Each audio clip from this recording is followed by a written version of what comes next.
महिलांवरच्या अत्याचाराच्या दुर्दैवी घटनांची संख्या देशात अलीकडे वाढू लागल्याचे दिसतंय।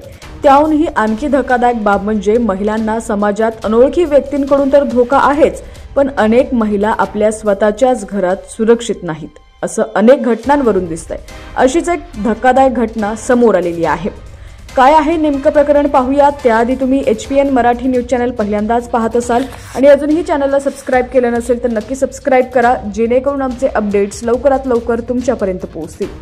तर या घटनेतला गुन्हेगार बिहारच्या पाटणा जिल्ह्यातल्या बाड पोलीस ठाण्याच्या कार्यक्षेत्रातल्या हसुआरा गावातला रहिवासी आहे। त्याच्या विरोधात 2008 साली त्याच्या वहिनीकडून तक्रार दाखल करण्यात आली होती। त्यानं आपल्या वहिनीला लग्नाचं खोटं वचन देऊन तिच्याशी शारीरिक संबंध प्रस्थापित केले। त्यातून पीडिता गर्भवती झाली। त्यानंतर मात्र दिरानं तिला सोबत ठेवण्यास नकार दिला। त्यानंतर अखेर पीडितेनं तक्रार दाखल केली। नंतर तपास झाला आणि या प्रकरणाचं बिंग फुटलं।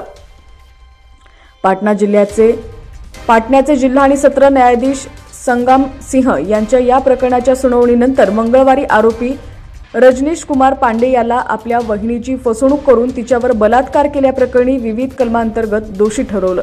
कोर्टानं त्याला 10 वर्षाच्या सश्रम कारावासाची शिक्षा सुनावली। तसंच त्याला 15,000 रुपये दंडही ठोठावण्यात आलाय। दंड भरला नाही तर त्याच्या तुरुंगवासात आणखी 2.5 वर्षांनी वाढ केली जाणार आहे।